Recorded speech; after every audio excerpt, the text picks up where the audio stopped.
Hello, blenders, and welcome to episode number 312 of Real Blend, a podcast that is joined by a bodyguard, an untouchable, and the creator of A Field of Dreams. On this week's show, Kevin Costner is going to be our guest. His epic Western, Horizon, Part 1 of 4, hits theaters this week, and we have a lot to discuss about it. Tom Hanks also going to be reuniting with Robin Wright. It's the Forrest Gump reunion we've all been waiting for. In a trailer from Robert Zemeckis that we absolutely have to talk about.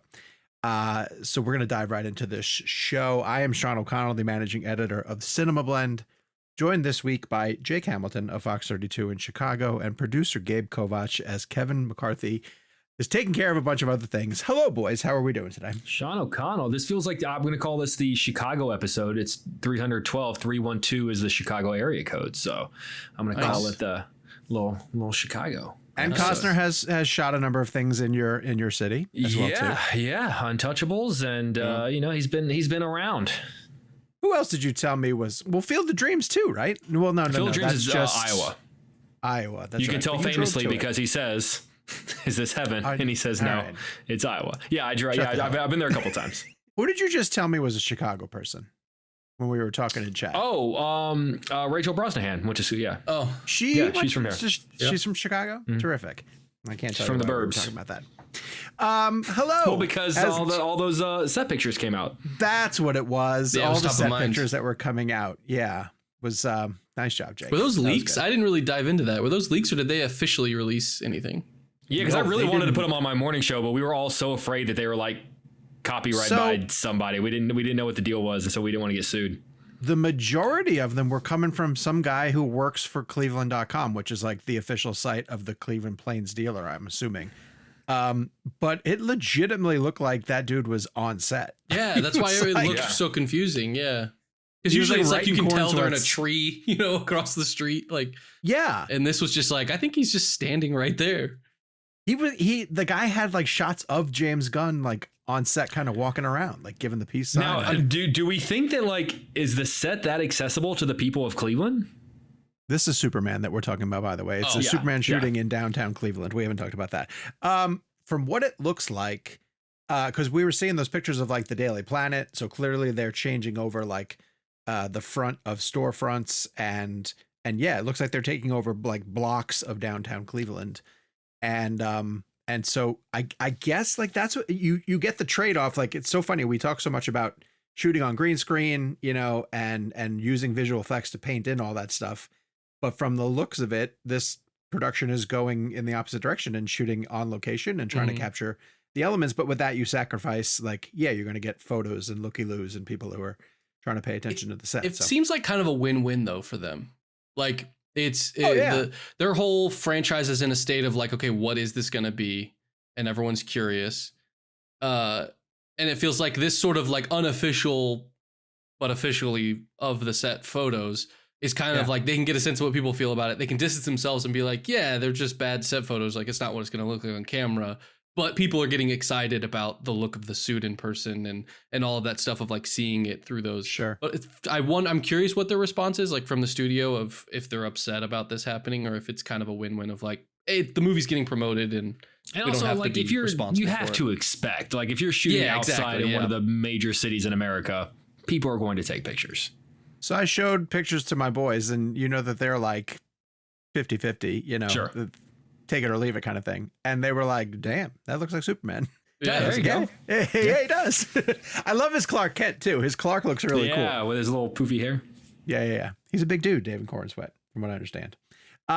If you're watching us on YouTube, hello, thank you for joining us. Please head over and give us a like and a subscribe.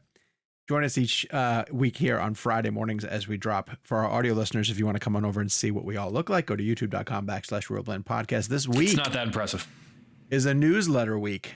And if you want to figure out how to get a newsletter and also an ad-free version of the show, that is Real Blend Premium. We have information here in the description about how you can sign up for that show. So listen, it's not every week that we get a legend of cinema. Jake, you interviewed him before though, right? Haven't you? I have. You've gotten him a couple of times. Yeah. I've had him a couple of times as well too. The man is just an incredible storyteller. It's Kevin Costner. When we were told we were getting him, our good friends at Warner Brothers, who are extremely kind to this show and do a lot to help us get guests, which I think is fantastic. I think they really do appreciate the platform that Real Blend gives their filmmakers. They told us we were going to get 45 minutes with Costner, which is just astounding. And so what you'll see here is Kevin and I, we went to Philadelphia, watched Horizon the night before, and then did a sit down with Costner the next day. Jake's not included because Jake ended up getting him in Chicago for his own. Has your stuff run yet? Have you put it up?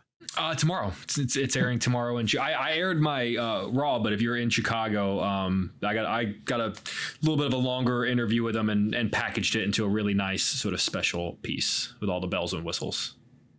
And I'm so glad you got a chance to do that, because that's the biggest challenge of talking to Costner is like, what do you focus on? Right. You know, like I name dropped a couple of his titles at the beginning of this episode, and that's like barely scratching the surface. Yeah. You could do 45 minutes on Silverado. On Field of Dreams. You could do 45 minutes on the fact that he got cut out of The Big Chill. Exactly. For those of you who don't know, he's the body. Dances with Wolves, or, you know, Bull Durham, or I mean, it's endless. Yeah. So we tried to touch on Kevin Costner's entire career, but also drill down into Horizon Part 1, which we are going to review on the other end of this interview. But without further ado, this is the Real Blend interview with Hollywood icon Kevin Costner on behalf of his new film Horizon, an American Saga, Chapter 1. I'd love to just do a little timestamp of where we are at this moment. You're currently filming Part 3. Can you just give our audience an idea? Just to talk to you within this middle of this process is kind of cool to us. Well, this is a funny one, because very rarely, you're just trying to make one movie. I'm trying to make 4. So where I find myself right now is I'm talking about 1, I'm editing 2, finishing it off, and I'm shooting 3. And so what happened, I've altered my work week, which is I'm filming on Wednesday, Thursday, Friday, Saturday, Sunday, and I get on a plane and I go try to talk about Horizon 1 on Mondays and Tuesdays. And so it's a 7-day week proposition for me right now. Wow. So 40 years ago, almost 40 years ago, you made a little film called Silverado with Lawrence Kasdan. And obviously that being a Western, and considering we're talking about bringing this Western genre back to the big screen the way you are with this saga in a really beautiful way, when you look back at that experience and kind of having a timestamp of that Western as part of the beginning of your career, what do you see from that point forward, and the inspiration maybe you took from Kasdan, that set, that film, that's still I knew I was going to make Westerns. I didn't know if I was ever going to get to be in movies. There was a moment in time where I thought maybe this isn't going to happen for me, because the people were getting the jobs were, it was Mel Gibson and Richard Gere and Sean Penn and Timothy Hutton and Nicolas Cage, and you just go right. I thought, well, I guess there's not going to be room for me. But I just kept plugging, and I got lucky when I got with Lawrence Kasdan. On The Big Chill, people talk about being cut out as not being so lucky, but it was lucky for me. I knew that was a real benchmark for me. People have a tendency to look at your life in other ways, but it's like, no, driving down the freeway, knowing that I got that part, I knew it would change everything. Regardless of later on, a year later, it changed everything for me, even my own confidence. And to be able to come back and be in Silverado with a very flashy, fun role, I knew I was going to do Westerns. I didn't know that I would be a crazy young character, but I just loved being a part of that movie. In fact, Mark Kasdan, his brother, was responsible for writing the first Horizon in 1988. So this process started in 1988. It was called Sidewinder at that point. And of course, I tried to make it in 2003, couldn't do that, and kind of, went to my patent move. I decided, well, I'll make 4 more since they don't want to make 1.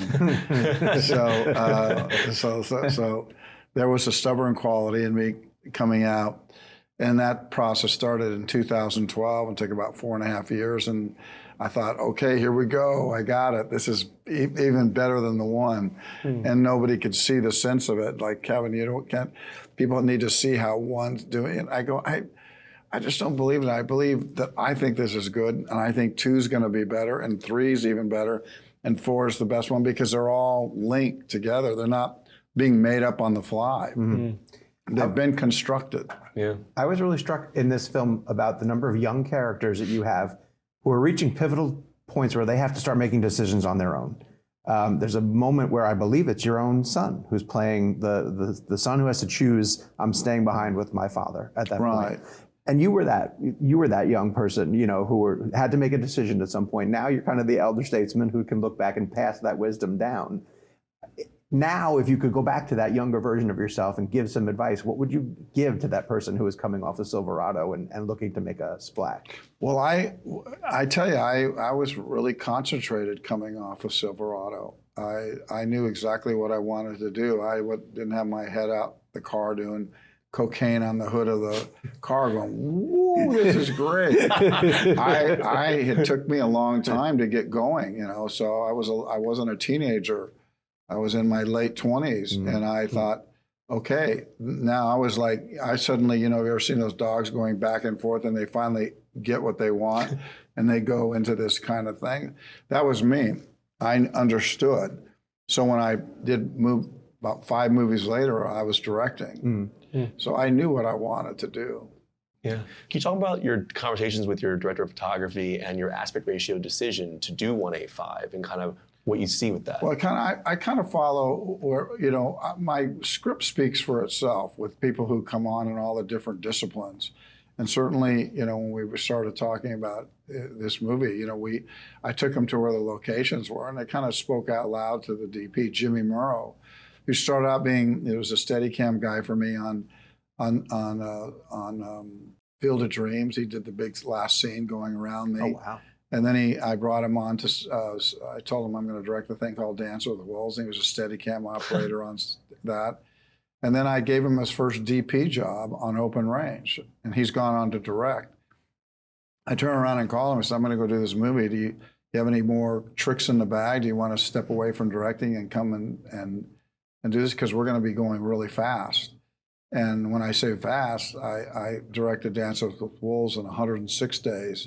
I directed the first one in 52. Oh my God. Wow. And this was arguably bigger than those. So you understand how fast I've had to go. And we haven't had the luxury, and I feel bad for DP that, we'll wait for the perfect light. We'll wait. No, our story is the star. That's how I play it.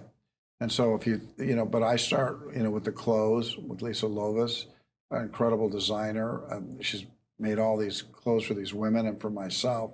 I mean, she's just above and beyond. I mean, it's, she just can't accept anything other than what her eye tells her. And so, you get a set designer with, Derek Hill, and then suddenly a DP has something to photograph. And then if you kind of attach a script that has a literacy, there's both drama and nobility and brutalness and sudden things, then you're starting to have a movie. Would you still need that much time to do Dancing with Wolves? Or could you now shave time off it? Yeah, I mean, my work process? Yeah. I don't know. I thought I was working as hard as I could back then, 6 days a week. I wonder what I was doing. So did everybody else. Doing this in 50 some odd days seems insane. 52, yeah. No, I was, let's go. Here we go. All right, I want to ask you about the shot that really stood out to me, which is this reflection shot in the trough after your character has killed Caleb. And essentially at this point now, he has been pulled into another story, a story that he didn't intend to be part of. That shot stood out to me so drastically. I'm curious if there was a narrative decision as to why you decided to shoot I think the cinematographer, one of the operators, saw the opportunity and told me about it. So I decided to be very deliberate so it wouldn't be flashing through the water. Just told me about it. You could see that. So I made my move very deliberate. But the thing about that is good is for me is that the character outwits another killer. I mean, the killer thinks I'm still there. And so I could have been, like a haunted house movie, boo, I'm behind him, which I was, but did it through the water, which made it even a little more emotional impact. Like, I'd outmaneuvered him. It was why couldn't he see it? Because I'm a reflection. Almost. Right. So I was technically behind him, but that actually added to the surprise. His line too, And where brutality. He says, "You're not going to get me, not here. Not this time. This time, because he's a bully. Because he's spent his life with his big brothers, just beating up on people, and he had to believe that was going to happen. I'm not going to, not here, not like this. He just chose the wrong person. Yeah. And he freaked me out going up the hill. Yeah. And he was a bully. We've all run into them where somebody's not going to let something go. Right. And in this instance, he paid an awful price. Yeah. You utilized John's score as a leading character in this film, the way that it just interweaves throughout. I also love that there's music within the world and then the music of the film, which we're hearing as an audience. But the way you hit the score is always perfectly timed. It brings an epic nature to the scale of what you're doing with the sequences, whether it be emotional. And the themes do drive us with the visual at the same time. As a filmmaker, I'm just curious about your relationship to score over the years as an actor and how different it is for you as an actor versus a filmmaker and the way you emotionally deal with score. Well, I emotionally deal with music kind of like an audience member. It's like I can tell if it moves me or not. It really doesn't matter how great a musician is or whatever. If the film, it's pretty obvious when it sticks to the film and when it doesn't. And so, you can be talking to a world-class musician and you can actually say, this doesn't work that well. And they go, well, I'm a world-class musician. What are you? And I go, I don't know, but it doesn't work that well. It's like you can watch a world-class athlete and tell. You don't have to be an athlete to tell who one is. You don't have to be a great singer to know who a good one is. You can tell. And so, for this, I just wanted we went to Scotland. I had a 92-piece orchestra. And we did this. It's a kind of an independent movie in a sense. What I've done, and I've had to use my own money and try to make it as big and as with the promise of 2, 3, and 4. There is more to come. What are your conversations, though, with your composer when you're building? Because at the end of the day, that score has to be almost, I would argue it's a character in the film in a way. Well, sometimes I will give notes, but sometimes he'll surprise me too, which is always healthy in a relationship. Like in any relationship you have, is to be, you love it when people over deliver. They bring you more than you even thought. Relationships, business, whatever you want to talk. And there's a moment where that family is going to destroy themselves rather than be brutalized. And most people's instinct would have had the music drop into a mellow thing. His music soars there because it's a noble moment for this guy. He'd rather destroy his family than see them brutalized, raped, or whatever. And the music goes up. And it's a really weird, it's an opposite instinct of what you would think. You'd be thinking sad. And while it was sad or while it was horrific, it made you think, wow, people had to make some of these decisions in that moment. What am I going to do? Am I going to let my children, my wife? And it's like, no. And you go, wow. So if you listen to it again, listen to where the music goes. It goes to a place you don't think, and it actually gives you a sense, believe it or not, of pride. You go, wow, somebody did the right thing in a really rough decision. Yeah. To that end, I'm curious how your definition of the term heroism changed while working on this script specifically over the years, because there aren't these moments of big screen heroism. It's a lot of small decisions. It's Luke Wilson knowing he's got to go confront 2 guys who have done the wrong thing. It's people who are standing up against what's bad only because they chose to stick a stake in the ground at this point. It seems like small gestures, but did your definition of heroism change? It is. He took on the job. He was elected. He didn't want it. Those people going west, they didn't know each other. They had nothing in common. They're just trying to get to the same place because somebody printed something in Chicago. But it's interesting you point that beat out, because if you go 2 more beats, then something else happens. He does the right thing, reluctantly, because the husband won't. We also understand that. We don't want to penalize him for feeling like, look, I don't know what to do with guys like this. So he goes over, and the normal movie is, hey, leave her alone. Yeah. Well, these guys turn around at him and they say, you know what? Don't tell us what to do. Right. It's an ugly moment. And you think to yourself, whoa. And it's like, can you imagine the conversation that the Luke Wilson has with his wife right after that? Right. Like, I went and talked to these guys, and they're not good guys. Right. They're bad guys. They're not just guys looking at a woman undress. These are guys are off. They're not, just because they helped get the wagon back and the big guy kind of held it up, he's the gentle giant. No, that's not correct. So keep watching. Do you like pulling those tropes apart? Do you like sort of showing us different things? I came out of improv, and when you're doing a scene, to change the stage picture inside of something you're doing. So you kind of, you can keep advancing a story in a different way, and you think, oh my God, well, maybe they're not going to be nice guys. Maybe they are, maybe they're not, who knows? But that's what I'm trying to do in the script with John and myself, is and so when you come into these scenes, it's not rapid fire, 6 different storylines. You stick with, when we go to a place, you're there for 15 minutes. Sure. Yeah. And it's not Crash. It's not back and forth and the constant weave. There is a weave. Make no mistakes, but I let you settle with these characters and see where they go. Uncomfortably. Yeah. What I find really interesting, there was Steven Spielberg, his last film, The Fabelmans. I don't know, did you have a chance to see it? No. There's a scene at the end of the film where a character basically approaches and sits down with John Ford, the legendary filmmaker, and David Lynch plays the character. And he tells the kid in the movie, when you're shooting a movie, the horizon needs to be at the top or the bottom of the frame, not in the middle. It's more interesting that way. And it might be a little on the nose considering the movie's called Horizon, but as a filmmaker, what does that mean to you because you have such open space in the film, and what do you think about where you position the horizon in your? Yeah, I'm very aware where I put the camera, what angles I do when I want to open it up. So you can see the film for yourself to understand, what we do. I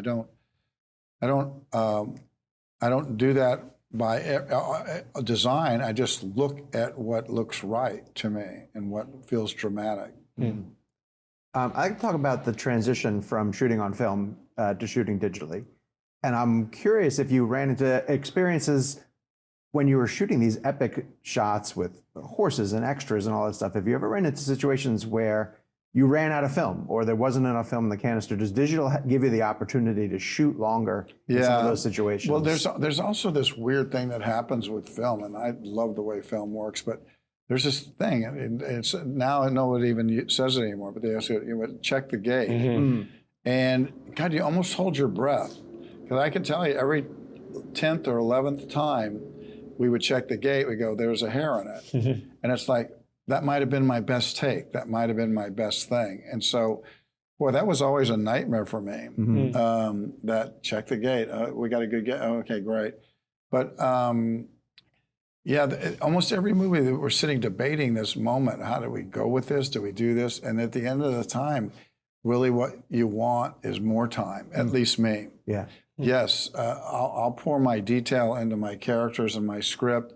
And if there's some drop off because it could have been this film thing, but will it slow me down?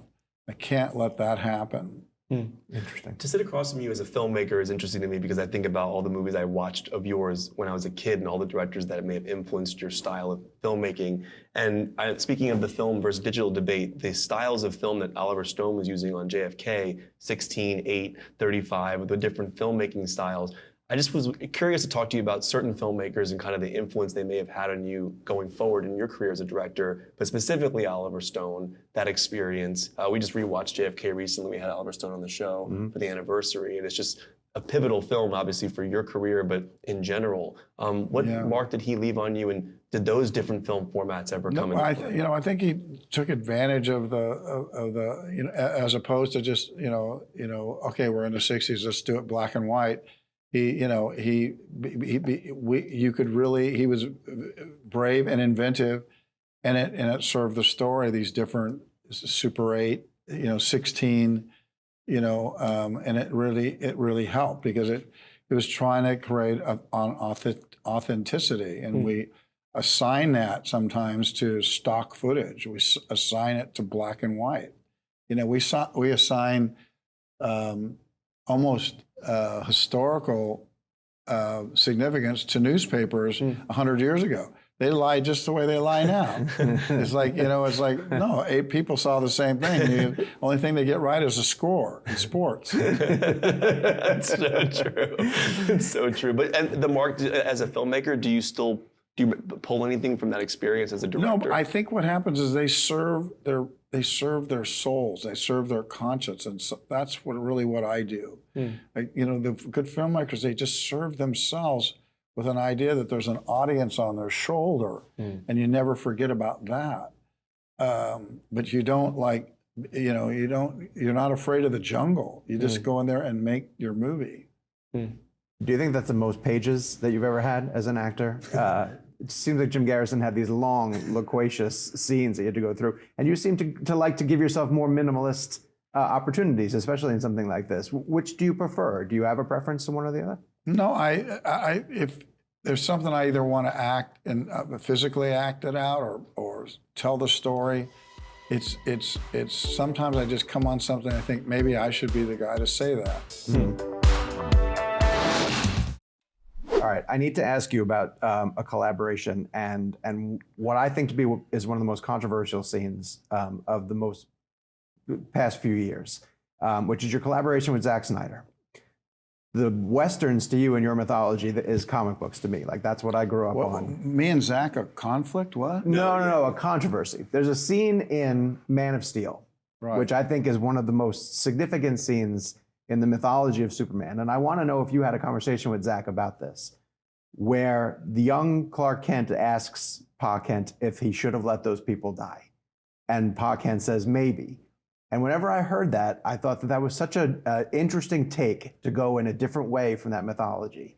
And I was curious if you had any sort of pushback on that with Zack, or what your conversations were like in developing that character. I really love my collaboration with him. It's like, it's just my luck to be in a superhero movie and be the only person that's normal. It's like, really? I can't fly? And I can't put my fist through the wall?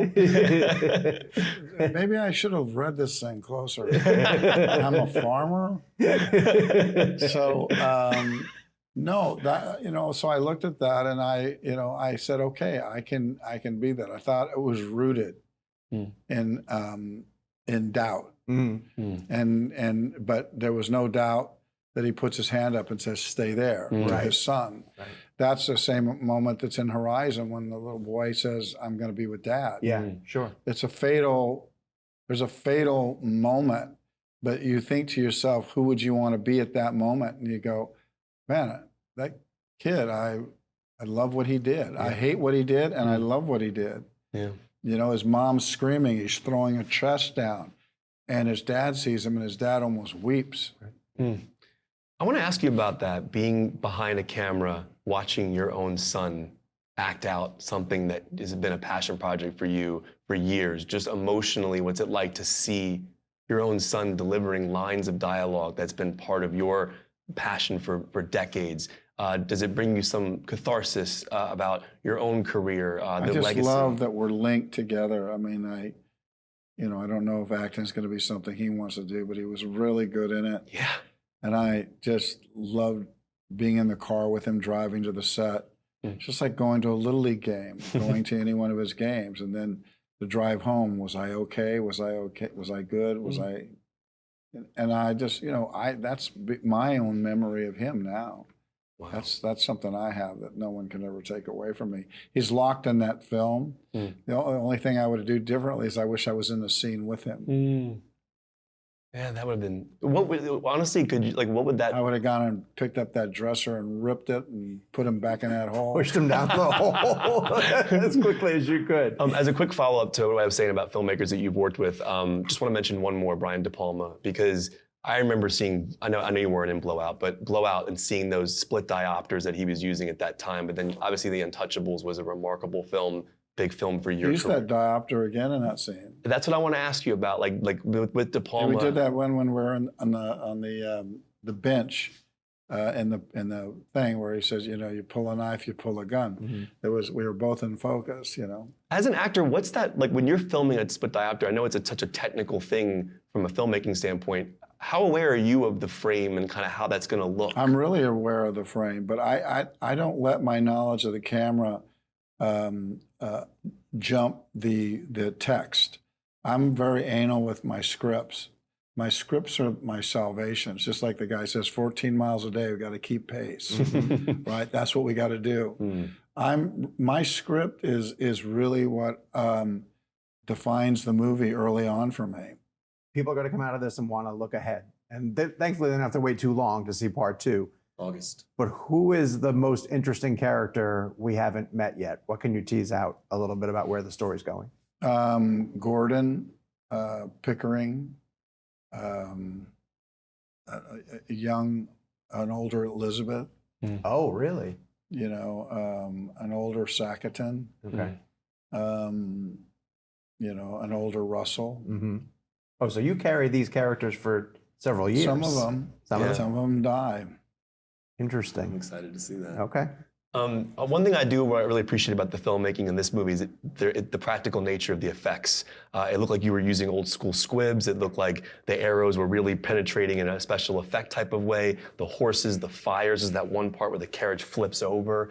It just reminded me of watching films without CGI. And I'm sure CG plays a factor in removing certain things, but can you talk about the practical nature of kind of grounding us back into that reality, like and squibs? Like, I mean, I'm imagining that you worked with squibs a lot in your early career as well. Do they still operate the same? Because there's so many in this film, it seemed like, yeah. Yeah, I mean, if you can just get a hint of the background, even in that little poster right there, you begin to understand. It's like these places still exist, and I scout very heavily to place my scenes and things like that, and plant trees and do things and to make them work.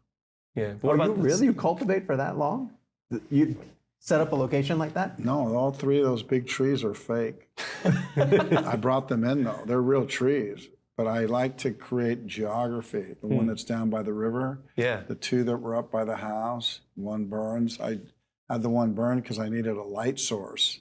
So I would, you know, for the night, you know, it would help the lighting. But those trees gave geography, but they weren't there. I just saw them in my mind. And so when I said, go get me 2 big cottonwoods, they went, okay, they're not big enough. But okay. But bring and in came a crane, and the minute they were there, it gave a sense of geography. But the squibs, and just real quick on that, because that is such an old school style of filmmaking. And like, you move from them. You know, you react to them. Yeah. There's a tearing moment, but they also slow you down. But I like them so. Yeah, they look cool. They look real. You did something too that I thought was unusual. Is that like people get shot or people get hit with arrows and they keep going in this film. The violin.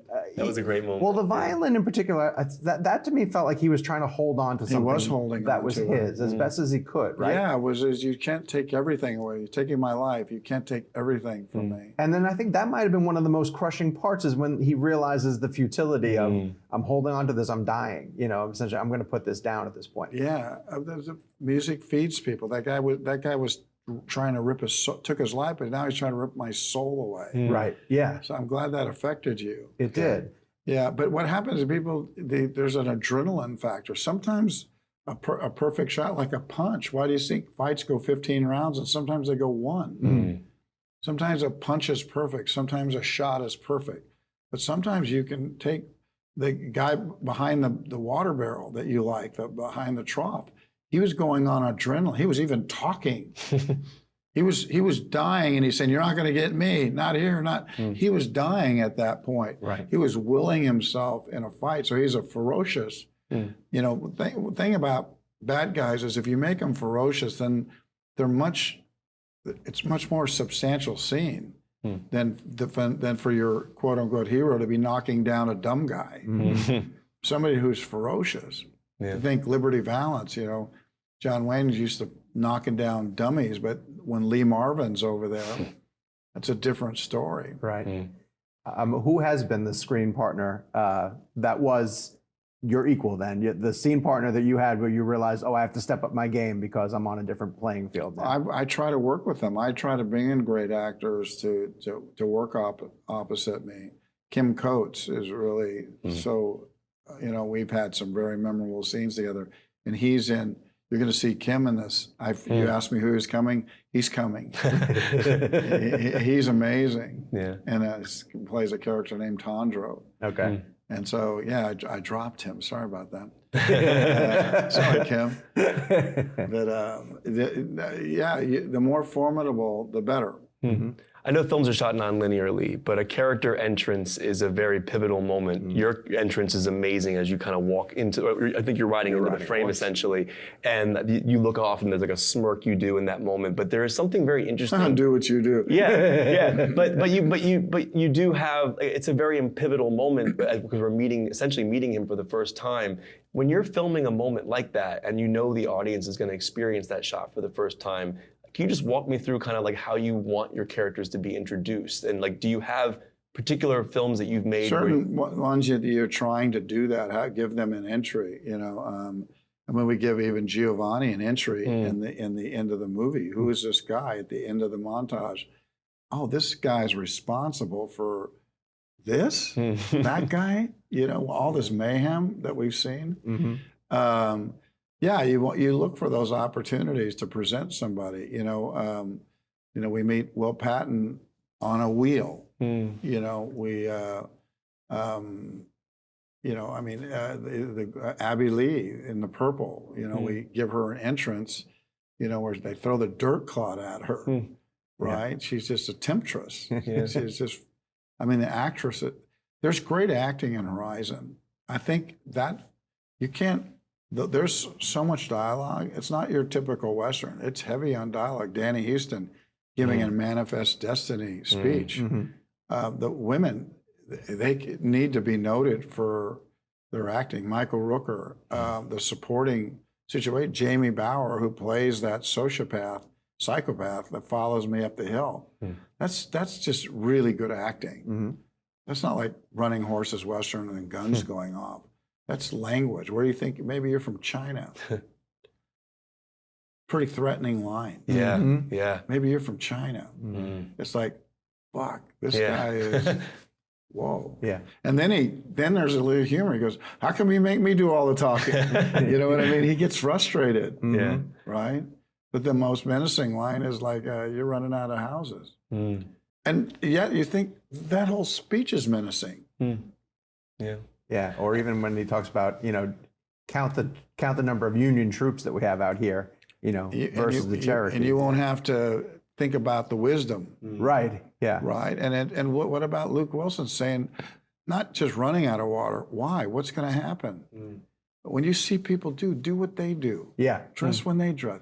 So for me, I like to take scenes just a little bit farther and get into that and quit having the assumption that we know what it's like to run out of water. No, we don't. You start making choices. Just a quick follow-up in terms of the character introduction. Because of the way you're introduced in this film, it's like an hour in, essentially, when we get to your character.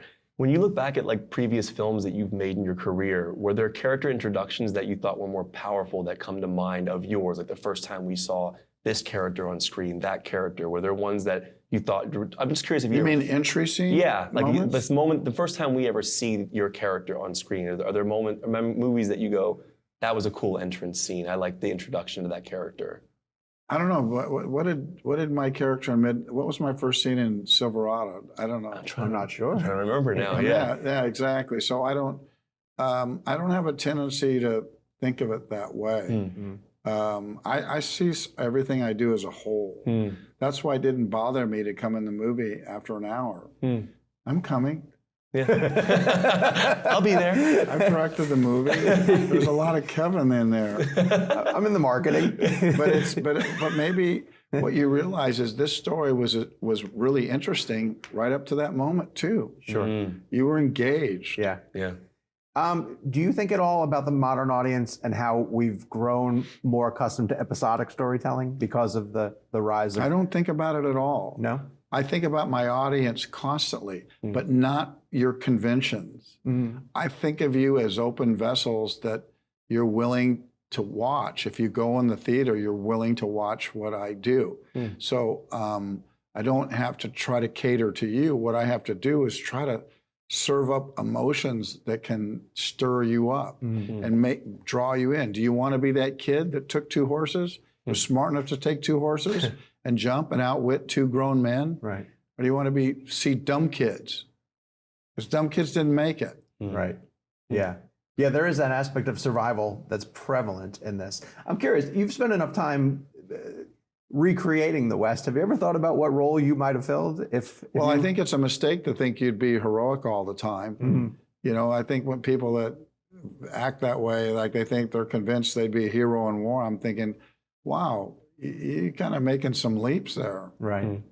Because these films are coming out in theaters, which is obviously an amazing thing considering so much streaming options now. I love the theatrical experience. It's the most important thing. It's been a pivotal part of my life as somebody. I was bullied in school, so that's where I always felt really kind of myself, was sitting in a movie theater watching a lot of your films growing up as a kid. Because you have these two parts in theaters, what was a theatrical experience that meant a lot to you when you grew up? One that kind of made you understand and recognize the communal aspect of sitting with strangers and experiencing. I couldn't articulate it, but I remember sitting in the theater seeing How the West Was Won, 4-hour movie, and I was 7 years old, and I didn't even leave for intermission. I didn't want to give up my seat. Oh, wow. Do you remember how it struck you, the imagery of it? Do you remember? It was the costumes, and it was the voice of Spencer Tracy, and it was the locations were authentic. They weren't in Chatsworth, California, where they're a bunch of rocks, and that's a Western. Wasn't, you know, and it was authentic. He was coming across, it was in the high Sierras, probably Convict Lake. There wasn't a ripple in the water, and the people were dressed authentic. The canoe was authentic. The people on the shore were in feathers and leather.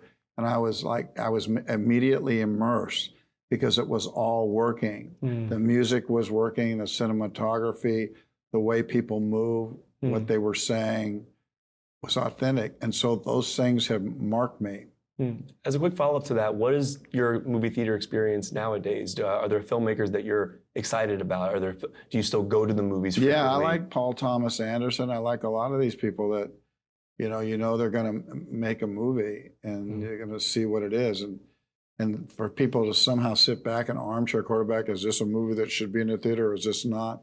It's like, I get them right here in a headlock and go, who are you? You're an arbitrator. What are you going to arbitrate? Who should go in there? Are you ready? Quit whining. You're whining too much. Who decides, what goes where? But the minute you mention somebody, there's 20. Like Chris Nolan, are you excited about that? Yes, exactly. Lala.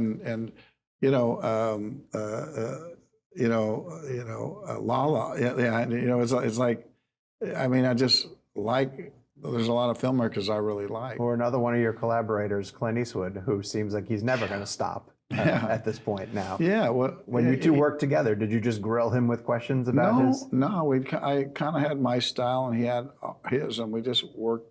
We worked inside the thing that drew us, which was the script. It's always script, right? It always goes back to script. For me, it does. Right. So we brought up before the camera started rolling your first press junket. Obviously, you had a marketing degree. You know, you graduated the marketing degree. Right. You have to have some interest in how these films are put out there. What do you remember about your first press junket? Well, the first one really was with Silverado, and they went back to the Venice Film Festival, and we had a big cast: Kevin Kline, Brian Dennehy, John Cleese,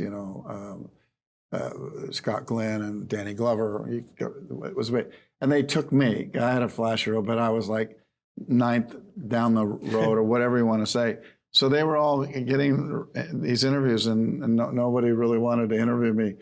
But there was some interest, but it was like, who was he? And I finally got one interview, and then you were sitting there, and I was sitting here, and I'd lost my luggage. So for 3 days, I was in a T-shirt and pants, and I was like, oh man. And so I'm starting this interview, and this fucking guy interrupts me.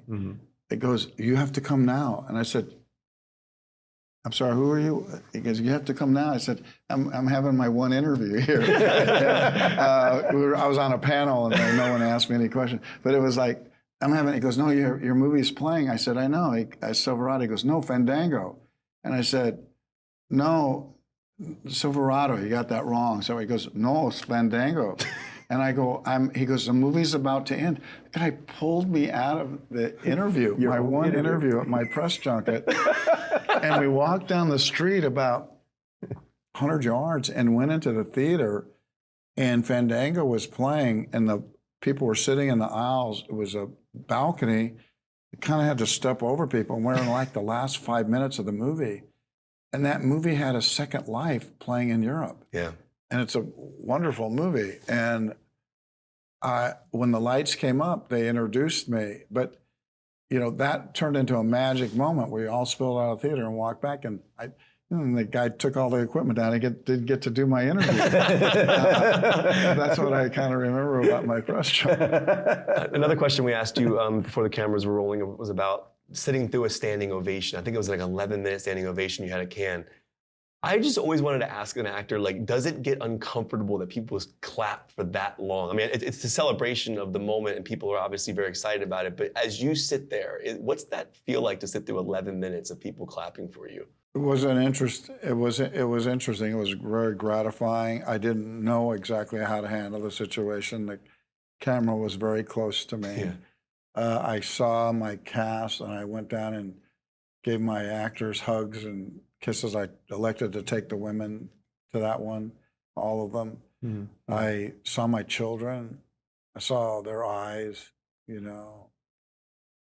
I even saw myself because this camera, but then there was a giant screen right there. And I realized, wow, I have to really try to hold this together. And I just I think I told somebody before, I just walked, the sound went away from me, and I just started thinking about the early parts of my career. I just started walking back the breadcrumbs, how I got there and what my whole journey, not just my Western horizon journey, but it's almost like I've gone west too. I said goodbye, and I wasn't ever coming back, and I made a life out of this business. Wow. We're not going to get any better than that. Yeah, we're going to end on that. We appreciate you sharing that. Naturally, we want to thank our great friends at Warner Brothers, and of course, Mr. Costner himself, for agreeing to sit down for a 45-minute chat about his career. Did you get him for Man of Steel? No, I didn't get him from Man of Steel. The only other time that I remember getting extended time with him was on the set of Jack Ryan Shadow Recruit. Oh, I think I've told this story before. Maybe I haven't. I'll tell it briefly. We had gone to London for a different set visit, and the producer, Lorenzo Di Bonaventura, had found out that there was a group of us in London already for a set visit. And he was like, he kind of emailed all of us, and he was like, hey, we're shooting Jack Ryan here. Do you guys want to come by? So all of us were like, yeah, we'll kind of extend our stay. So we had gone, and it wasn't like the most exciting day to watch them shoot. We literally spent 12 hours on the set watching Chris Pine go up and down an escalator. But it allowed them to periodically bring people over. And so we got Kenneth Branagh, who was directing the film. We got Chris Pine. And they brought Kevin Costner, who was playing Pine's mentor in the film, but he wasn't part of that shoot. But they brought him down just to do an interview with us while we were sitting there. The fact that he would do that, he's at a point in his career where he easily could have been like, hell no. Well, so we get 30 minutes talking to him around a round table. There's 7 of us as journalists, and Costner comes and sits and just starts talking about this production and what got him involved and all this jazz. And then after 30 minutes, the unit publicist comes over and she puts his hand on his shoulder and she says, I know you have to get going, kind of thing. Mr. Costner has to go. And he turns around and looks at her and he goes, you brought me all the way down here, and I'm not working today. So I'm not leaving. I'm going to stay for a bit. And he ended up doing 2 hours. But 2 hours of just him. That was one of those situations. People ask us this all the time. What's this person like? What's that person like? That was one of the first and major opportunities where I was like, this person is a movie star, right? Mm-hmm. He just held the room for 2 hours by just telling stories, you would mention something and then he would be like, oh, that reminds me of Bob De Niro on Untouchables, and would go off on a tangent.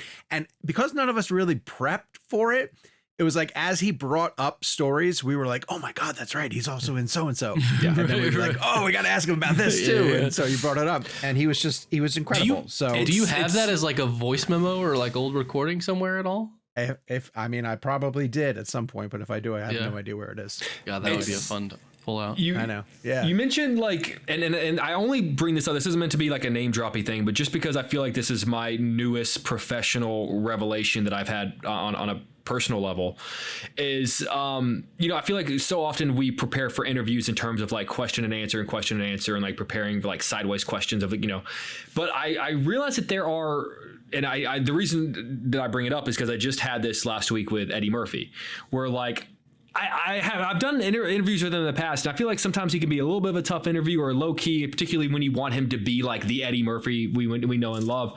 Sure. But every experience that I've seen with him that I've always found interesting is, to your point, he's telling stories because he's got such a storied career over, and I kind of used that tactic with him last week of just like less questions and more like setting up the springboard for him to tell a story. And then I think there are some people with whom that's just the best way of doing it. And I think Costner is clearly one of those people, as you guys experienced, and maybe someone like Eddie Murphy is that sort of way too, is just, if they're the kind of person that you would listen to tell stories all day, then let them tell stories. Here's the catch-22 of that, right? Like, I know this is how you feel too, is that you don't want to make them tell a story that they've told a million times. But it's some of those folks, that's when they're most comfortable, right? Mm-hmm. Like during the press day, they want to get to a point where they're like, oh, I can tell this story. Yeah. I've told this one 1,000 times, a little bit. So I don't know how you do that balance, right? But like, then there's some situations where, and I'll bring up whenever I asked Harrison Ford about I Love You, I Know from Empire Strikes Back. Right. And again, I went in there knowing he's told that story 1,000 times, but my justification for asking is he's never told it to me. And I want him to look me in the eyes and tell me that story. I want to have video of Harrison Ford telling me the I Love You, I Know story. But let me flip that. You know that there are certain Tom Hanks stories you would never ask him to retell, right? Like, aren't there ones that you're like, I don't want to bother him by having him retell that one? Or do you not feel that way? I guess it depends on the story. It's one of those things. It's like, do I so badly want to have a camera, on video proof of him telling me that story? And depending on what the story is, I feel like Tom Hanks doesn't get asked the same story questions that someone like a Harrison Ford does. Well, I do feel when we got time with him, we asked him about movies he doesn't get asked about. Yes, well, I mean, about every 6 months or so, I see Flying Nun stories. What are you talking about? We got Flying Nun stories, but every 6 months or so, I see that story where he talks about how no one asks about Road to Perdition enough from our show. Mm-hmm. I see that headline makes the rounds for some reason. It made the rounds in January. I saw it. Because at first I thought, I was like, oh, this is an old article. And I was like, oh, no, this is just a new article that someone found our interview and wrote a new article about, and then it got picked up and that's which happens. But I think there's even we talked to him about shooting scenes from Philadelphia, and I feel like Philadelphia falls into a category of movies people don't ask him enough about. Which is great because it's one of his two. It's his first Oscar. It's one of his two Oscars. Yeah, I feel like everyone's like, it's Saving Private Ryan. It's. I honestly truly think he's sick of talking about Forrest Gump. Probably. And I feel bad because he's going to have to do press for this new Zemeckis movie, which we'll this year's the 30th. Today, and this year's the 30th anniversary of Forrest Gump. So but you don't go into that without knowing that is the connection. Exactly. But journalists out there, if you were ever going to ask about Forrest Gump, now's your time because he's working with Zemeckis and Robin Wright, and it's the 30th anniversary. So and they're a couple, they're together. And his publicist told me one time, and I fully understand this. He doesn't love doing anniversary interviews because every year is the anniversary of something, and which I don't think he means to sound pretentious by believing, but it's true. Every year is the 30th or the 25th or the 35th anniversary of some massive movie he's done. And one of them, and probably every year is usually the anniversary of some Toy Story. When is the Finch anniversary? Coming up on Not 5? Soon enough. 4? Probably coming. Dude, screw you, man. I love Finch, man. I know you do. All right. let's quickly review Horizon: An American Saga, Chapter 1. I'm going to let you go first, Jakey, because I'm going to surprise you with my reaction to it. But how did you feel about Costner? What do you mean you're going to surprise? I know what your reaction is. Well, go ahead. I love this movie. I truly do love this movie. I'm so grateful that I saw it on a big screen here in Chicago. It is such a huge, sweeping, massive, epic of a Western shot on location. I think some of the most beautiful shots I've seen in movies probably in the last 5 years all come from Horizon. I mean, he shoots the hell out of this thing, man. So many different locales, so many different, it sounds weird, but like weather patterns, it's Utah in the blazing sun. It's Wyoming covered in snow. It's this area in the pouring rain. I mean, it is just gorgeous to look at. And the sweeping shots of like the wagon trails and the indigenous Americans, just all on horseback, going. I just thought it was incredible. It ends up being 4 different, if I'm correct counting right, 4 different storylines that you're bouncing in between.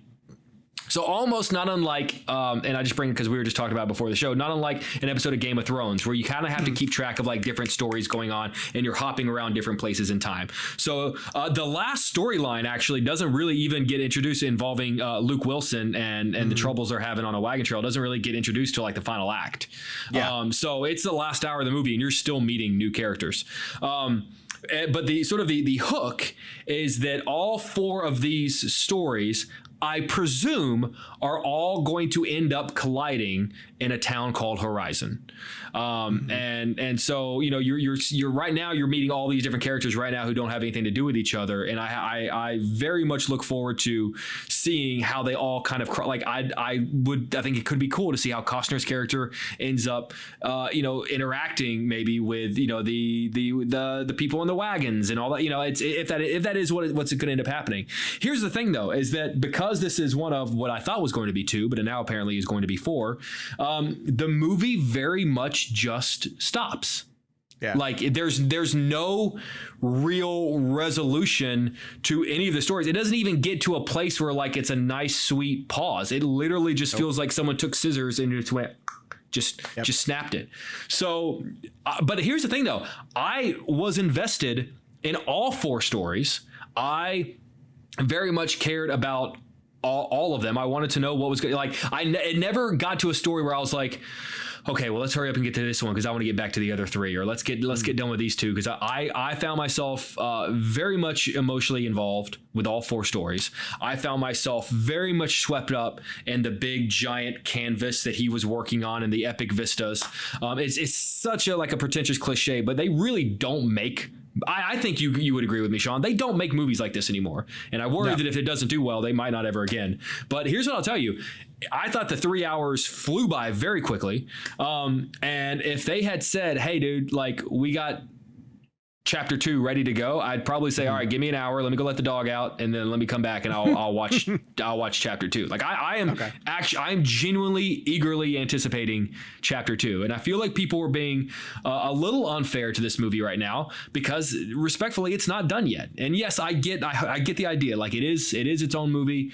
You have to buy one ticket to it and you've got to buy, but I also think that people need to chill out in terms of being too harsh about feeling that it's incomplete or that the arcs aren't finished yet, because of course they're not, because it's 1 of 4. I think, Sean, you in the text thread, you said the most perfect comparison that I have stolen and told other people. It's the first 50 pages of a 200-page novel. Yeah. And I think that's the perfect way to sum it up. So I truly, genuinely love this movie. To that end, it makes it really hard to review it, in my opinion, because it would be like if you were reading a book and you were only through 50 pages and then someone was like, okay, stop, put it down. Now review it. What is it like? And I don't want to speak too much for Kevin, but I can tell all you guys that Kevin really dislikes this movie. Yeah. And so I think Jake expects me to fall a little bit closer to Kevin, but whereas I legit feel I'm in the middle with you guys in that it's not a poorly made film, you know, like you say, it's shot beautifully. I was interested in all of the different storylines that were happening. My biggest complaint of it is the way that it's structured and in the way that it just ends. Like if we know going into it, it's going to be a part 1 of a story, I wish that I wish for a couple of different things. One, I wish there was a stronger through line that at least told me how these stories are going to connect. Right now, it feels like it's just 4 storylines that happen to take place in the West. And I don't doubt that eventually we're going to get to a point where they do sort of coalesce. Do you agree that they're all going to end up in Horizon? I guess so. Yeah. So for people who are just listening to this, there's a promise of a town. There's a flyer that a lot of the major characters are holding on to. And it's the promise of this town that they think they're all moving toward. And one of the big topics that Costner does want to tackle with this is just the blind faith that people had about heading towards a direction where all you have is a piece of paper that says to you, like, there's a new town called Horizon. Let's meet you there. And you might get there and it doesn't exist, but you spent months to get there. And what many of them don't know is there's already been some really bad shit that's happened there. Yeah, so, right, exactly. So some of the characters are actively trying to get away from Horizon while other characters are moving toward it. So, but then, you get to this. Well, I don't want to talk about the ending of it. We could talk about that off the air.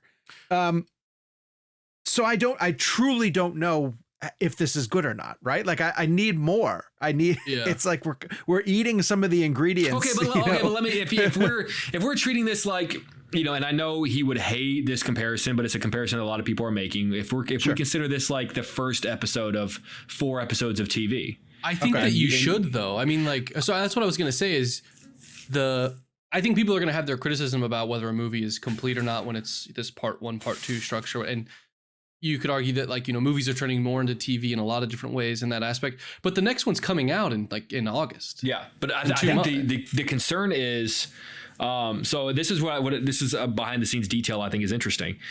So Sean, correct me if I'm wrong. When you and Kevin interviewed Kevin Costner, he had a mustache. Yes. Okay. He left. He came to Chicago the night before I interviewed him, literally wrapped filming, got on a plane and came to Chicago. Okay. Wrapped filming on 3, right? Well, here's the thing. He's not done with it yet. So whenever I sat down with him, he said, oh yeah, we're taking a little break. He had shaved his mustache, which I thought was interesting because as weird as it sounds, him shaving his mustache to me says, oh, so you're not planning on going back for a while. Okay. Otherwise, he would keep the mustache. Well, I mean, I don't know. Is that controversial? Like, what if can he grow that? What if he grows that mustache in 3 weeks? Like, is that a big? Well, we don't all have the testosterone of gay I agree. Yeah, you're looking at a man who can't grow a beard. I'm just saying. Look at your. Okay, no. Of all people, you don't get to complain about your hair growth. Look at that luscious growth you got flowing from the top of your head. But he did tell me. More specifically, he told me that they were taking a break. Yeah. Maybe he shot his stuff. Maybe his stuff is done. That's. I just don't think we have enough information to really. That's a good one. I see what you're saying. Here's my concern though: is that. What if we don't get all 4? Is there? Do you think it's a realistic possibility that we don't get? I mean, he's in the middle of filming 3, so let's go ahead and just give him the benefit of the doubt that we're at least going to get chapter 3. I mean, where does if 1 doesn't do well, where does the money for 4 come from? This is always that hypothetical we always talked about with Lord of the Rings. Like, what if Fellowship had bombed? Well, he's funding a lot of this himself, isn't he? The figure I saw was that he put in $38 million into a $100 million production. Okay. Well, the first one's sitting at 46% on Rotten Tomatoes. That's unfair. That's and not as you right. were It's talking a 3-hour about movie. I mean, a 3-hour movie, and if Kevin was here, he'd say that wasn't the case for Oppenheimer. Obviously, Oppenheimer is in a league of its own as far as the quality of this movie. We almost made it through a whole episode without mentioning it. I had to do it. It's the show. I have to at least let him be represented some way because he's not wrong that like 3 hours does not mean it's impossible. Yeah. But, and a general rule, a 3-hour movie that is not reviewing well and is a Western that I don't know that people are asking for. I don't know. Well, and it also just a little bit more peek behind the curtain. It's not getting press screened in a couple of markets. People who got a chance to see it to do the press junket ahead of time have had a chance to see it. Which, to be fair, is a lot of people because Costner spoke to he did. everyone. But I think that means that there's a chance for a total change in narrative once it releases. Yeah, but also too, I know some of the tracking that I saw, some of the figures were like 10 to 12 million opening weekend, but it was one of the things that everyone always kind of, makes sure that they point out is that the large target audience for this movie is also a target audience that doesn't really buy advance tickets. Like that middle America, like middle-aged dads, and this are just going to pick up and go see it. This is going to still be in theaters when part 2 comes out, right? So like, I wonder also how much of that effect of, well, I'm just going to wait for the second one. Not that people are going to go to. I mean, do you think a 3 Why would you not? No. Do you think it's still going to be in? I mean, it's up to the movie theaters, isn't it? I would think that you're trying to figure out a way to do that, because I think there is an audience who is going to go, oh, I did hear about that, and now I'm hearing about it again.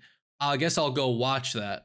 I figured they would put it on HBO Max. I figured they would put it on maybe they do Max that weeks before, because I just don't see with how stacked July and August is. I don't see this movie lasting in theaters from end of June all the way to end of August. I would argue that you got to be negotiating for some sort of matinee week. Like, you got to be finding some sort of time for this to be in theaters while the second one is, because there's just always an inherent interest in the original when a sequel comes. That wasn't there for the original specifically. That people are like, oh, I'm hearing about it again. I figured what they would do, to go back to my theory, is put it on Max, hope people discover it there and like it there, and then are more inclined to go see chapter 2 if they got to watch chapter 1 for free. Either or. Sure. Yeah, I could see either or. But to your point of, like, they're trying to get the budget for the fourth one, if that's the case, you know. Yeah. And it's the kind of movie, and I hate to say this, but it plays okay with stops. You know, if you're watching it at home and you do an hour and a half and you want to pick up the other hour and a half the next night, I don't think you're going to lose momentum, to be honest with you. You might have mentioned this, but like, how do you, coming out of it, were you ever like, this would have been a great TV show? Which is kind of a reductive argument, but like.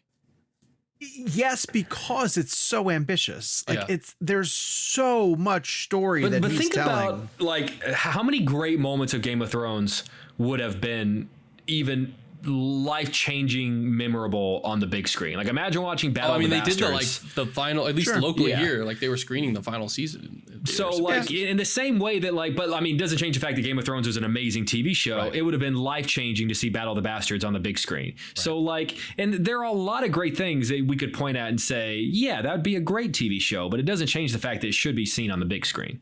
Yeah, 100%. I mean, of course, I'd rather see it on the big screen. I'm just curious. Yeah. Oh, Gabe, here's a question. Will you go see it? Like, if they're not screening it in your market, will you actively go see it? Yeah. I don't have a screening, but I'll find time to Here we go, Sean. We got one. Yeah. I mean, a big Western, like, as a movie fan, I guess we're often having a conversation about, like, how is this in general going to do? Sure. Which is, you know. I mean, we talk about the business. Yeah, exactly. But as a movie fan, 100%, there's a giant Western from Kevin Costner in theaters. Like, how many more of those am I going to get in my lifetime? You know, I think there's an element to that. I will say, go ahead.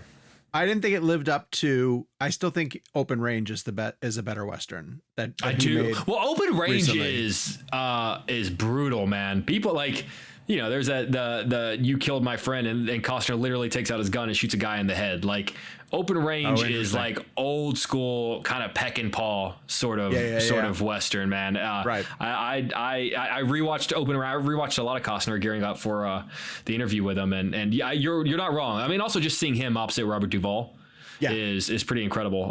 But I also rewatched Dances with Wolves, and like I mean, the fact that Dances with Wolves is his first directorial debut. I mean, like, that's just unbelievable. I need to go back and watch it. That's one I watched super young, and I haven't watched in a long time.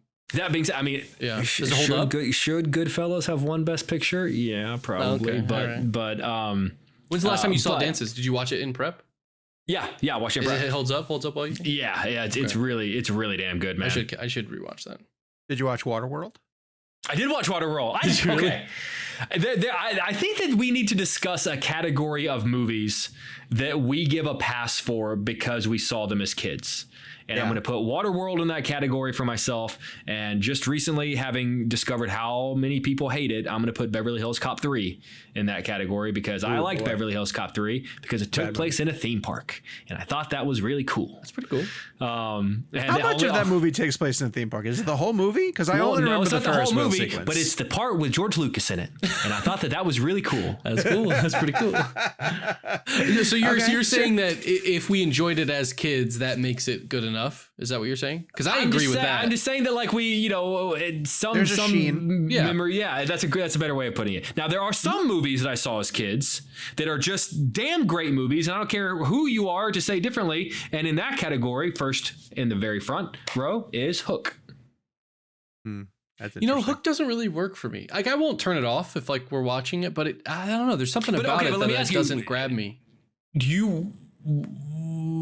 I feel like you're too young for Hook. Yeah, for sure. I watched it because when did that come out? It might have come out the year I was born. Early, no, it was like very early 90s. Yeah, like super early 90s. It was before. It was the year before I was born was Jurassic Park, and that worked. Yeah. That's the difference.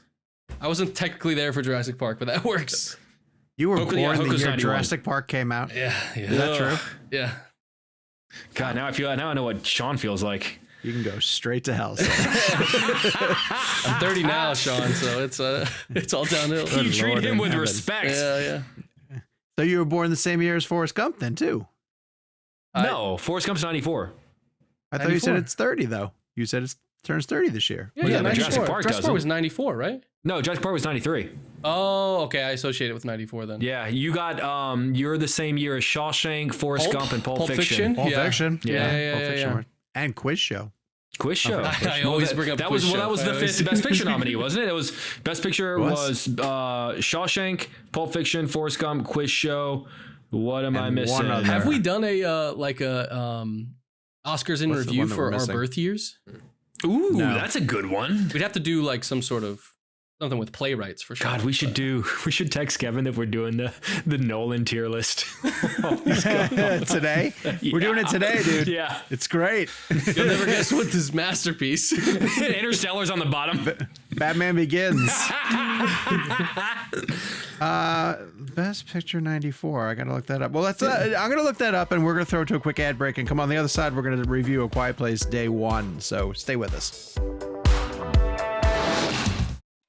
And we are back just for closure. The other film that was nominated in 1994 alongside Forrest Gump, Pulp Fiction, Quiz Show, and Shawshank Redemption was Four Weddings and a Funeral. So that's a really strong wow. Oh, yeah. That's interesting. I wouldn't have. That doesn't feel like a movie that would get a Best Picture nomination, particularly in the 5 years. So that's awesome. What was interesting is director doesn't line up at all because Woody Allen gets it for Bullets Over Broadway, and also the director of Three Colors, Red, got nominated in Best Director, and then Shawshank would have been. Darabont didn't get nominated? Darabont didn't get nominated. No. And nor did the director of Four Weddings and a Funeral. So that's interesting. Darabont. Wow. Underrated? Is Darabont underrated, Jake? Yes. Yeah. Yeah. Is he? Yes. He was there. You know, he like brought up like those first seasons of Walking Dead were him, weren't they? When Walking Dead was at its best, was Darabont. The Mist. The Mist. Dude, famously changed the ending of the book so much so, or to a point where Stephen King was like, "This," which is interesting ending. because the ending of the short story that it's based on is actually fairly hopeful. Yeah. But that ending is wild. Oh my god, that's one of the greatest endings of all time. It's terrific. A super underrated Frank Darabont movie is The Majestic with Jim Carrey. Late 90s, where he gets amnesia and is in a small town and helps build a movie theater. Oh, it's fantastic. All right. Well, so Darabont directed a bunch of horror and a bunch of Stephen King, and we have a new horror movie coming out. And it's kind of strange because it feels like it's flying under the radar. Like, are we seeing a lot of stuff about Quiet Place Day 1? I'm seeing 40-50 million projections, which I feel like it's not going to be interesting enough. It's not going to be number one. I don't think it has what it takes to beat Inside Out in its third weekend. Which is crazy. Sure, because even if that thing drops 50%, it's still going to do $50 million. Yeah, that second weekend hold on Inside Out too is ridiculous. I mean, it makes me very happy. It makes me incredibly happy. But you like... No, I'm sorry. No, I was going to say not just because I loved Inside Out too, but just, I mean, my God, just to shut up the narrative of no one cares about movies anymore. You really liked Quiet Place Day 1. I did very much so. I will be completely honest and say that I like parts 1 and 2 more, because I found myself more emotionally involved with those parents and those kids, which only built whenever you return to them in parts 2. But day 1, I thought it was incredibly strong. I hope that this comparison, it's not meant to be a hyperbole, and so I hope it's taken in the spirit in which it's intended. But like, if the Quiet Place part 1 and part 2 are like in the spirit of Alien, this is more in the spirit of Aliens. It acknowledges, listen, we know you've seen these things. We're not going to try to hide them from you. In fact, here's a shit ton more of them that we're going to throw at you. I will say that there is a creative freedom that comes with them acknowledging that we know what these monsters look like, because they shoot them now in really interesting ways that make you sort of realize things about them that you've never seen before, because, you know, the past 2, I feel like they've shot them more so in the first one, but they shoot them in such a way to kind of keep them, you know, hidden and in secret. This sounds weird, but there was a shot of one of the monsters in day 1 where I sort of looked and thought like, oh, I've never known what its feet looked like before. Like that's what its feet looks like. Like that's cool. It was kind of cool. Put that on the box. Yeah, there you go. I will say that there is a I don't want to give it away, but there is a plot line involving Lupita's character that I think is really one of the best parts of the film. It's really an emotional weight to the film that adds a level to it that I really was not expecting. There's something going on with her. Again, I don't want to ruin it. You find out in the opening, like 8 seconds of the movie. But I didn't know it going in, and I was pretty shocked by it. So I think it'd be cool for you guys to experience it organically. And I really do think that adds a really unexpected level to the movie that I was not expecting. Joseph Quinn is a brilliant actor and has a lot of moments that would be difficult for an actor who's not as good as he is. There's a moment where he experiences a panic attack while I mean, imagine having to keep quiet in one of these things and then all of a sudden feeling, you know, anxiety. You know, which, you know, and that's the things that I think that's more this anxiety movie. At the movies in 2024. Yeah, exactly right. Riley's panic attack and the penalty box is still one of those, something about all the Stranger Things kids are on the big screen this year experiencing anxiety. So yeah, I think, you know, like I really love this film. I officially love this franchise so far. I'd say they're 3 for 3. And I think that this movie is a really great example of that.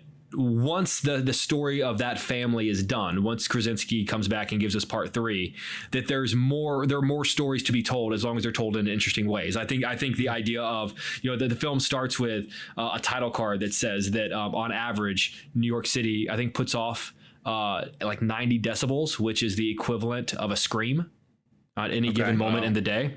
And so imagine, like, I thought it's a pretty brilliant move. Yeah, it's a pretty brilliant move to put sound sensitive monsters in the loudest city in America. Is it just one day? Is the story all one day or no? Yes. Okay. No, that's not true. No, it's not. No, I was curious if they called it day 1 because it was just contained to the one day. Because at first I was like, but then I forgot at one point it does get dark and then it comes back up. Yeah. So then let me ask a question, and you can shoot it down if you want to. But Jaimin Hansu's character is shown in the trailers. Yes. Is he a significant part, or more so than I thought he was going to be? I really thought it was going to be like her just running into him, and then us going, oh look, there he is. That's the guy from the thing. Yeah. Yeah, but it does give me something to look forward to in terms of, like, I wonder if there's a way that this is going to cross over into part 3. Right. Yeah. Because clearly he's you know, Jaimin was there. And the fact that we saw some of day 1 from the Krasinski point of view, exactly, and 2 doesn't steal anything away from this one. That there's just different. It's a different kind of shot. I think it was more shocking when we saw it, you know, with these characters who we were already established. When we're seeing them in day 1, we're just meeting these people, you know. So we're seeing a lot of, like, you know, frenetic energy for a new character for us. By the time we saw day 1 in part 2, you know, we already loved this family. We already cared about their safety, and even though we knew that they all were going to survive past day 1, I still found that more. I found John Krasinski trying to protect his daughter far more stressful, if I'm being honest. Oh yeah. No, that I was just emotionally rooted in that story from the get go. And also too, don't you like? I don't know about you. I will forever associate Quiet Place Part 2 with the early days of COVID. Like talking about day one, like we were all in New York right as this thing called COVID was happening. It was March of 2020. And, I remember them telling us, don't shake John's hand because we don't know what's going on with COVID. And then he comes in and hugs all of us. But I remember people not even a lot of people didn't come to that junket because they were starting to be afraid of what was happening. And then, of course, we ended up having to hold on to the interview for over a year because they pushed the movie back. I just have I know that's a weird association, but I can't think of Quiet Place Day 2 without thinking of, Part 2 without thinking of COVID. And I know we've been having this conversation with Twisters and the difficulty of separating real life, and things that happen in real life from the movies, especially these blockbusters. I've already heard two people bring up it's that the Quiet Place Day 1 reminded them too much of 9/11. There were a couple of shots. So, and again, a big part of it is because it's crazy, insane destruction in New York City. Yeah. There were a couple of shots that made me think like, oh, that looks a little 9/11-esque. Really? Okay. So I was curious about that. Yeah. But you still but recommend it. Not to a degree where I think I don't think they're going to be think pieces about it. I don't think there are going to be people. It's not trying to say anything, and and at the end of the day, it's destruction in New York. So to a lot of people, that's what it's going to look like. Right? Sure. For those of us that remember that day. But I don't think it's any fault of the director. I don't think that that's what he was going for, that he was trying to put these haunting illusions. I do think you could make, even though it wasn't set in New York, I do think that you could make that argument about War of the Worlds. I think War of the Worlds had very post 9/11. 100%. So in the same way, if a movie outside of New York can say something about 9/11, it's possible that a movie in New York can have nothing to say about 9/11. Yeah, for sure. Without a doubt. I just thought it was interesting. This podcast got much more 9/11 heavy than I thought it was going to. Well, and you say there won't be think pieces. There will always be. Yeah, that's true. There will always be think pieces. Let the internet tell you one thing. There will always be think pieces.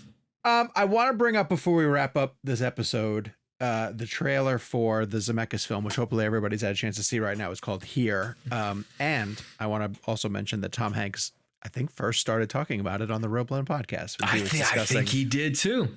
100%. He did, because he said, I'm about to go do this thing. And then the next thing that he went to go do was film the movie with Zemeckis. Correct. So he was talking about Zemeckis. He also, at the time, was talking about Zemeckis talking about the technology stuff, right? Wasn't that with Zemeckis? I think so. Yeah. Because he said he's going to use something, there's a specific lens or something that they're using, or a camera technique. Yeah. So the movie's called Here. And if anyone hasn't seen the trailer, go seek it out. But I'll tell you really briefly that it's about an incredible span of time where the camera is not going to move the entire time. So the camera is locked in on a location, and it's going to be how that location, the things that happen at that location over a grand scheme of time. And I'm talking like dinosaurs and asteroids, all the way through the end of a life of a couple that's going to be played by Tom Hanks and Robert Wright. And when I tell you that this trailer made me weep, it sounds like such a gimmick, right? That can't work. How are you going to do this? And then when I saw the trailer, I was like, oh my God, that looks incredible. But does that work over longer than 2 minutes? You know what I mean? I don't know. That's my concern and it's Robert Zemeckis. I'm dying to figure out what he came up with.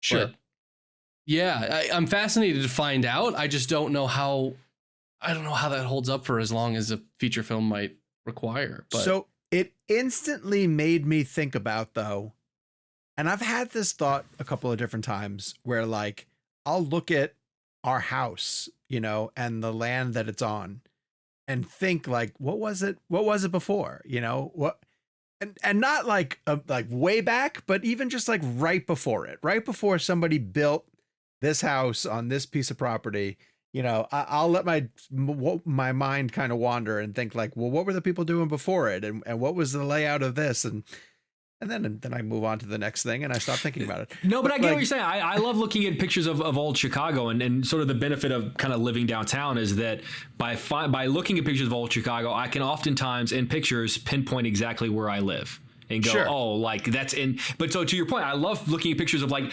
Chicago in like 1908 and going, that's where I live, and look at that location, that spot right there.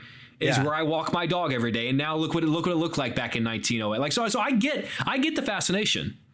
Do you worry that the gimmick won't hold up for 2 hours? I'm more worried about what it looks like. If I'm being honest, like I think it looked good in the trailer when they put out like 4 pictures yesterday, and I got really nervous because like it kind of just looked like Tom and Robin standing in front of a green screen. I was like, are they even in that room? Like it kind of, because they were, it was one of those things where like it kind of looked like they were too well lit compared to what the rest of the room, like they weren't lit for the room that they were supposed to be in. I think it's definitely, I think it's definitely a situation where they're on a stage, and then there's going to be a lot of special effects for the things that are not in a room, if that makes sense. Like all this, like the stuff being built.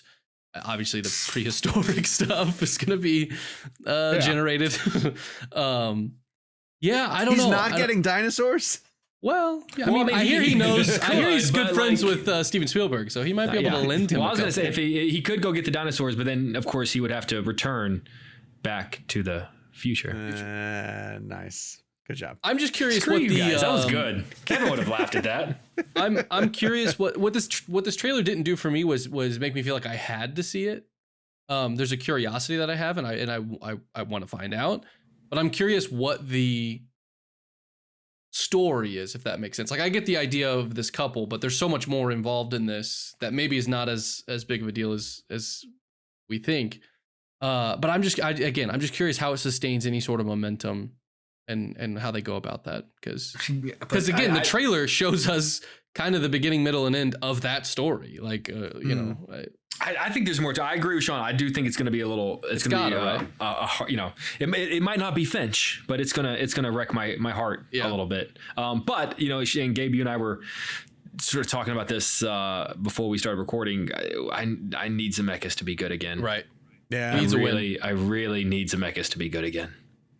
What were the last ones? Welcome to Marwan. Marwan. Was there something after that? What else? Yeah. He did the Witches remake. Ooh. He did. There was one that I think we're forgetting that was after. I do feel like we're missing one. I think I would say the last great Zemeckis movie was Flight. I love Flight. Pinocchio. Flight's great. Ooh.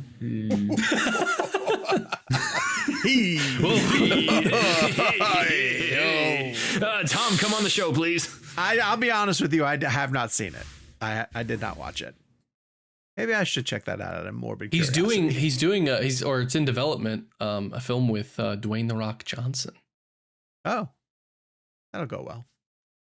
All right. So as we head out, guys, hit the comments down below and let us know what you are seeing in theaters this weekend. This is the first, official summer solstice. Summer is upon us. Summer's I know here. we've had this summer blockbusters season has been going, but ramping up slowly. And now has it been going? Yeah. Now we have a full buffet of things you can choose. And one is a 3-hour Western and one is a 90-minute animated sequel. And there's a bunch of stuff in between. Including A Quiet Place. Oh, if it happens, hashtag if it happens, you guys have made it this far. We hopefully are going to be recording an episode with the director of A Quiet Place day one. We wanted to set it up after the fact so that we could do a spoiler discussion. If that comes through, you guys will see it on the main feed. So keep your eyes out for that. In the meantime, we'll be back with some other exciting, really exciting interviews that we have lined up and some that are even in the can. We have 3. We can tell the folks we have 3 interviews lined up for the next 2 days. It's a full slate coming up. Yeah. One of them Steven Spielberg, one of them is Martin Scorsese, and one of them is David Fincher. Yeah. They're going to be great. Yeah. The usual. We always have them, waiting in the wings. Those old chestnuts. They just keep emailing us. When can we get on, guys? For God's sakes. And we're like, we have Jeff Nichols. You shut the right. I was just saying, that's not disparage Jeff Nichols. Fantastic. Not at all. I love Jeff Nichols. Yeah. He was terrific. Yes. I got Jake with that one. All right. In the meantime, follow us on social media @Jake's Takes. at Kevin McCarthy TV, at Sean_O'Connell, at Gabe Kovac. And the show is at Real Blend. We'll talk to you guys next week with a brand new episode. Thank you as always for all the support and for checking out Real Blend. Talk to you next week. Bye, guys. Batman Tom Begins. Honks.